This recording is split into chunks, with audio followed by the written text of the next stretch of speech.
Bharatiya Janata party का विधायक है वहां काम रोकना, काम बंद करिए।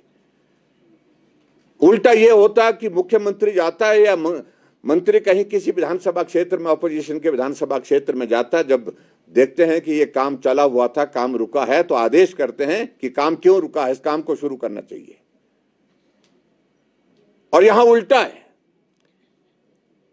काम अगर शुरू हुआ था तो ये काम क्यों चल रहा है, इसको बंद करने के आदेश देकर के आते हैं। जब इस प्रकार के हालात होंगे तो विधायक इंस्टीट्यूशन को तो तबाह कर दिया, बर्बाद कर दिया है हिमाचल प्रदेश में।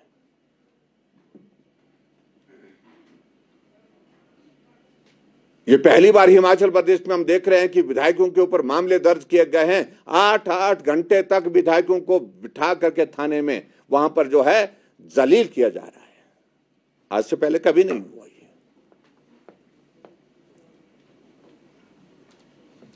और उसके बाद हमसे पूछा जा रहा है कि विधायक प्राथमिकता की बैठकों में आना चाहिए। हमें मालूम है, हम अपने दायित्व से अच्छी तरह से परिचित है, हमें इसे समझाने की कोशिश कोई ना करे। कहा कि जनहित के मुद्दों को उठा सकते थे, वहां पर उठाने के लिए हम लगातार जाते रहे, वहां पर उस परंपरा का पालन करते रहे, विधायक प्राथमिकता की बैठक में जाकर के। लेकिन उसके बावजूद हुआ जब कुछ नहीं, उल्टा जो बोला गया उसके विपरीत काम हुआ। एक स्वभाव बन गया मुख्यमंत्री जी का और इस वर्तमान सरकार का कि जो बोला जाता है उसके विपरीत काम करना।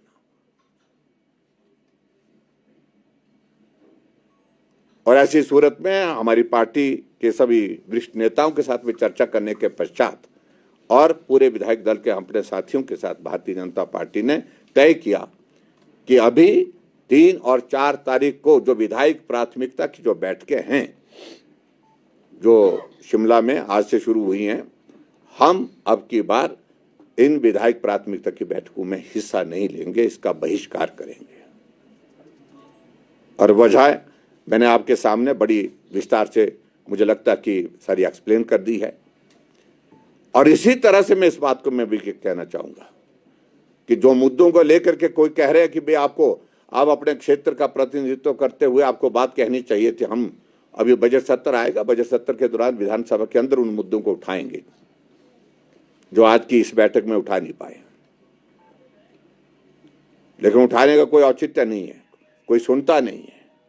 और मैं इस बात को देख करके हैरान हूं कि नीचे के सिस्टम में जो व्यवस्था परिवर्तन का ये दौर आया है, कभी भी चुने हुए प्रतिनिधियों को इतना अपमानित नहीं होना पड़ा जितना अपमानित वर्तमान की सरकार में हमारे चुने हुए प्रतिनिधियों को होना पड़ रहा है। विधायक निधि का पैसा हम स्वीकृत करके भेज रहे हैं, हम किसी कम्युनिटी सेंटर के लिए 3 लाख रुपए भेज रहे हैं, लेकिन रिलीज 10,000 रुपए किया जा रहा है, क्योंकि ट्रेजरी में सीलिंग लगा करके रख दी है कि 10,000 रुपए से ज्यादा पैसा रिलीज नहीं करना है। आखिरकार विधायक जाए तो कहां जाए? हमारे पास फिर एक ही प्लेटफॉर्म रहता कि हम इन मुद्दों को लेकर के आपके माध्यम मीडिया के सामने प्रदेश की जनता, अपने विधानसभा क्षेत्र की जनता के समक्ष रखें। ये हालात है, तो इसलिए हमने तय किया कि अपमानित करना बंद करिए, जलील करना बंद करिए विधायकों को, और खासतौर से विधायकों के इंस्टीट्यूशन को बर्बाद करना बंद करिए जिस प्रकार से वर्तमान सरकार कर रही है। कोई भी काम विधायकों के, पर्टिकुलरली जो अपोजिशन के हमारे हैं, विपक्ष के हैं, उनके कहने पर नहीं किया जा रहा है। और मुझे इस बात को लेकर के हैरानी भी होती है कि मैंने 3 बार यहां से मुख्यमंत्री को पत्र लिख करके मुख्यमंत्री राहत कोष के लिए किसी बीमार को मदद करने के लिए पत्र लिखे, लेकिन कोई पैसा स्वीकृत नहीं हुआ। मैं भी 5 साल रहा और मुझे पूर्व मुख्यमंत्री की ओर से जो भी पत्र आता था, विशेष तौर से किसी को मदद करने के लिए, किसी गरीब को किसी का इलाज के लिए मदद करने के लिए, मैं तत्काल उस पैसे को स्वीकृत करता था। जितना बोला होता था, जो एस्टीमेट होता था, बिल होते थे जिसमें लगे हुए, उसके मुताबिक करता था। तो इसलिए मुझे लगता है कि ये सारी चीज़ों को लेकर के भारतीय जनता पार्टी का ये फैसला हमने बहुत पीड़ा के साथ ही हमको ये फैसला लेना पड़ा, लेकिन आखिरकार विधायक की एक गरिमा है। विधायक एक चुना हुआ प्रतिनिधि होता है, जनता का प्रतिनिधि होने के नाते उसका अपने इलाके में भी सम्मान है। उसको बार बार इस तरह से अपमानित करना ये बर्दाश्त नहीं हो सकता। इसलिए भारतीय जनता पार्टी ने तय किया कि हम इस विधायक प्राथमिकता की बैठक में नहीं जाएंगे, हम इसका बहिष्कार करेंगे। मित्रों, मेरी ओर से तो देखिए, ऐसा है कि प्रदेश में सरकार कांग्रेस पार्टी की 2 सालों से यही रोना रो रहे हैं। मुख्यमंत्री विशेष तौर से इसी बात को जिक्र करते हैं। जब व्यक्ति अपने आप कोई काम नहीं कर पाता है तो बहुत आसान तरीका होता है कि उसका ठीकरा जो है दूसरे के सिर फोड़ा जाता है। हम देख रहे हैं कि पिछले 2 साल से कांग्रेस की सरकार हिमाचल प्रदेश में है, लेकिन अभी तक रोना यही है कि जयराम ठाकुर ने लोन ले रखा, जैसा कि उन्होंने कोई लोन लिया ही नहीं।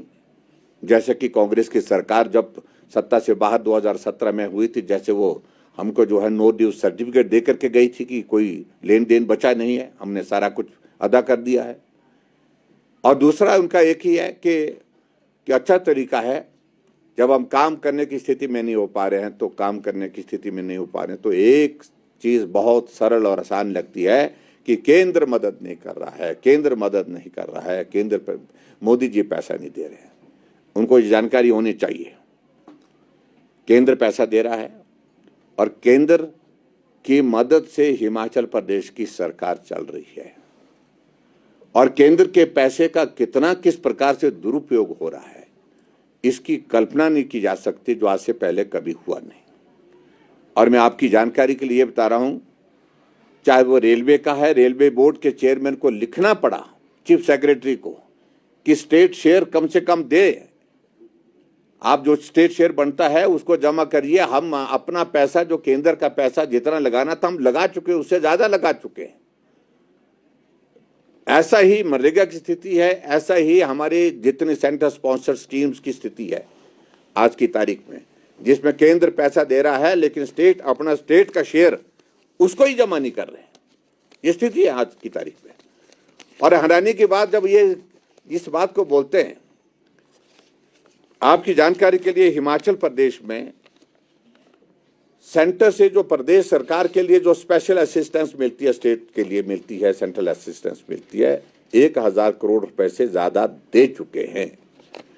और जो पैसा स्पेसिफिक हो करके इंफ्रास्ट्रक्चर को डेवलप करने के लिए जो यहां से भेजा जाता है कि ये स्कीम बनानी है, ये काम करना है, उसके अगेंस्ट पैसा दिया जाता है। लेकिन दुर्भाग्य ये है कि वो पैसा हिमाचल प्रदेश में कर्मचारियों की सैलरी और पेंशन देने में खर्च किया जा रहा है, जो कि नहीं किया जा सकता है। मेरी जानकारी के मुताबिक, मेरी सूचना के मुताबिक, अगर आपने पूछ ही लिया, 278 करोड़ रुपए हिमाचल प्रदेश में जो स्पेशल असिस्टेंस का जो है, इन्होंने जाकर के HRTC को दिया गया, डिपार्टमेंट को दिया गया, ट्रांसपोर्ट डिपार्टमेंट को दिया गया, और फिर ट्रांसपोर्ट डिपार्टमेंट ने इसको ट्रांसफर करके जो है IDB को दिया, जो इंफ्रास्ट्रक्चर डेवलपमेंट बोर्ड है उसको दिया गया।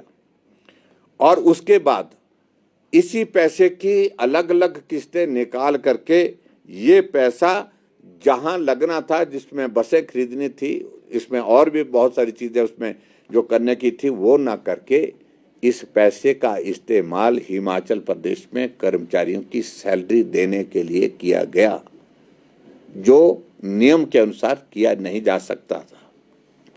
पेंशन देने के लिए किया गया। और ये सारी चीजों को लेकर के मैं समझता हूं कि एक जगह नहीं, आपकी जानकारी के लिए, जो पैसा यहां पर अलग अलग मदों में केंद्र सरकार से आया है, उस पैसे को भी दाएं बाएं से रूट करके जो है डाइवर्ट करके कर्मचारियों की सैलरी और पेंशन देने में खर्च किया जा रहा है।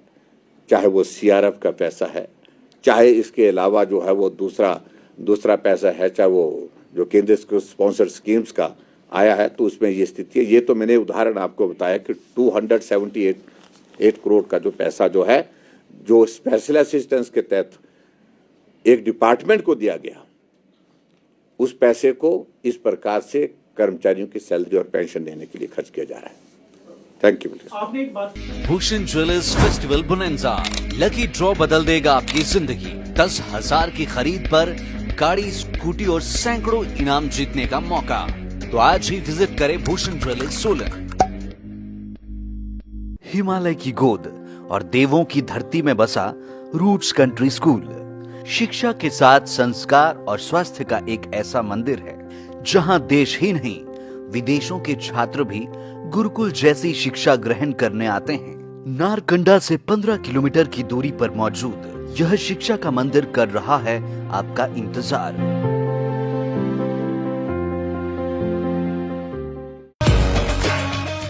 त्योहार के इस सुहाने सीजन में गोयल मोटर्स नेटवर्क की सोलन और शिमला स्थित नेक्सा शोरूम में पाई इंडिया की सबसे पसंदीदा गाड़ियों पर खास ऑफर। इग्निस, बिलेनो, फ्रॉन्स, जिमनी और ग्रैंड विटारा जैसी शानदार गाड़ियों को खरीदने का साल का सबसे बेहतर वक्त। नेक्सा का खास ब्लैक एडिशन उपलब्ध है। सभी तरह की गाड़ियों से एक्सचेंज और अपग्रेड ऑफर भी। तो देर किस बात की, आज ही सोलन या शिमला में गोयल मोटर्स के नेक्सा शोरूम में पधारे और पाए कार खरीदारी का एक कभी ना भूलने वाला सुखद अनुभव।